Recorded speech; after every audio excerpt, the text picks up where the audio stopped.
Hello, and welcome to the Chatelaine edition of Cityline. Please welcome, like my long-lost friend, haven't seen her in forever, Kimberley Seldon in her hot red pants.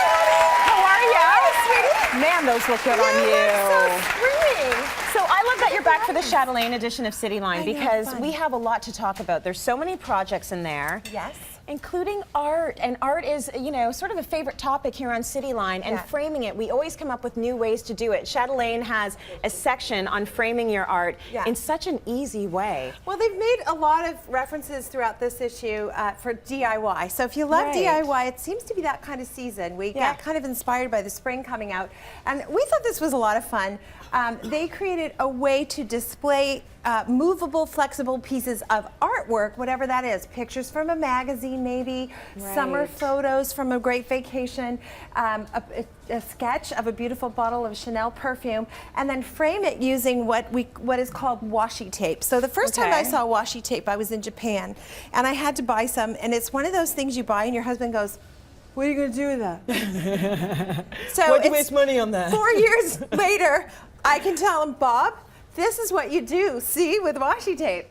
You can remove it, so if you're renting or it's an apartment and you're not going to be there forever, you don't have to put nails in the wall. It can be a completely flexible art gallery. You make it your own. Think students in a dorm. Think posters, movie posters, concert posters. You can put all of that stuff up and give it a cute little frame. Exactly, and we're planning a wedding at our house. Our daughter's getting married, so favorite dresses can go up. My son would be framing guitars. You know, you get the idea.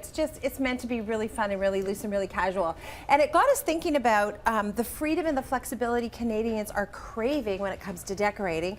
So we started talking then about boho style. And one of the nice things about boho style is you really get to explore your personality, have a little bit more fun. So we went to West Elm. They have a great inventory, great price points, and we selected some items that have that kind of loose, funky boho style feeling to them.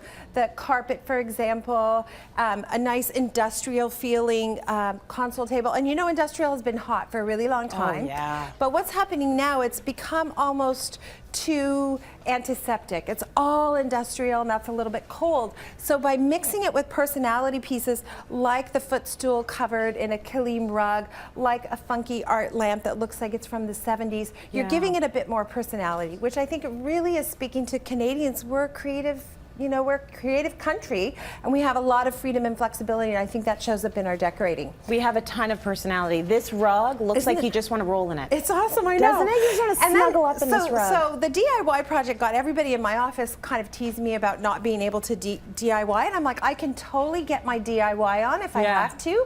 So I took some wallpaper, and I framed it myself. You did it yourself? I did. So these two pieces of artwork on either side of the great mirror from West Elm, wallpaper that we had left over from client projects. That's my wallpaper. That's in my living room. It is, really? It totally is. I totally love that wallpaper. I love that wallpaper too. And it pops on the orange wall. That's what I really like about it as well. Very cool. You did a great job, Kimberly. Well, you cut it out all by yourself. You bought an IKEA frame. You put it in the IKEA frame. You see how this goes. You see, I don't get any love. So then Victoria in my office, who is way more talented in every way, went to the dollar store, spent $6, came back with some bright pink butterflies, and we were all like, oh yeah, like that's gonna look good.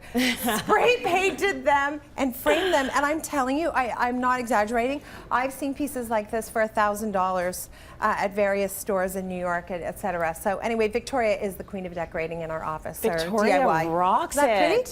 Not to say anything about your beautiful projects as well, Kimberly. No, it's for the beginner. Gorgeous. I do the beginner DIY. No, I think that looks great. This is a little bit more complicated, but it's really cool. I mean, you can imagine if you had a really grand scale frame, how that would look amazing in your living room or anywhere. I'd be proud to hang that. Absolutely. Okay, so we've talked a little bit about the boho chic and the framing your art in the Chatelaine edition that we're talking about this month. You'll see a lot about picnicking as well. I loved that story. I love that story. And if you love the idea of DIY and craft markets, they list several. Calgary, Halifax, Winnipeg, and Toronto have markets coming up. And there's a great feature too by a designer named Emily Griffin. She takes a plain white extra bedroom and turns it into a pretty and pink craft room. So it's very nice. There's definitely a theme throughout the magazine of taking back your space and making it your own and being empowered by your ability to decorate well.